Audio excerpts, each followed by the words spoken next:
జిందాబాద్ కళ్యాణ్ గారి నాయకత్వం.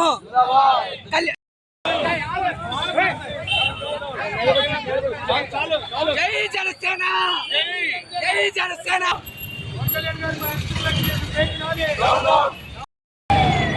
పేర్ని నాని, పిచ్చి కుక్క కలిసిన పేర్ని నాని, నీకు ఒకటే చెబుతున్నాం.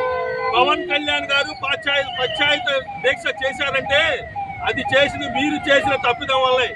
ఒక దేవుడికి మానవాళి రకంగా తప్పు చేశాం అనే భావన కలిగి పవన్ కళ్యాణ్ గారు మీ తరపున ప్రాయశ్చిత్త దీక్ష చేసుకొని కనకదుర్గమ్మ వారి తల్లి గుళ్ళో మెట్లు కడిగి క్షమాపణ కోరే విధంగా ఏడుకొండల స్వామి వారిని అక్కడ కూడా మీ మంచిగా కోరుకున్నాడు పవన్ కళ్యాణ్ గారు. ఒక మానవాళి మీద దేవుడు ఏమైనా కోపం కనుక చేస్తే, ప్రకృతి ఏమైనా అఘాయితం సృష్టిస్తే తట్టుకోలేం మానవులు. మీరు చేసిన తప్పుకి ప్రజలు ఇబ్బంది పడకూడదనే విధంగానే దేవుడి దగ్గర పాశ్చాత్యంగా క్షమాపణ కోరే విధంగా మీ తరఫున పవన్ కళ్యాణ్ గారు చిత్తశుద్ధితో 11 రోజుల దీక్ష ప్రారంభించారు.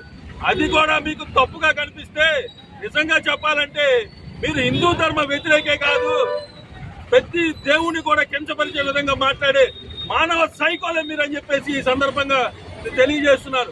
నువ్వు కనుక ఇంకొకసారి అనుచిత వ్యాఖ్యలు పవన్ కళ్యాణ్ గారి మీద కానీ చంద్రబాబు నాయుడు గారి మీద కానీ ఏవైనా పిచ్చి ప్రాణాపాలు కనుక వాగితే ఈ రోజు పిచ్చి బొమ్మ తగలేసాం, రేపు కొందరు వచ్చి నిన్ను తగలేస్తాం అనేది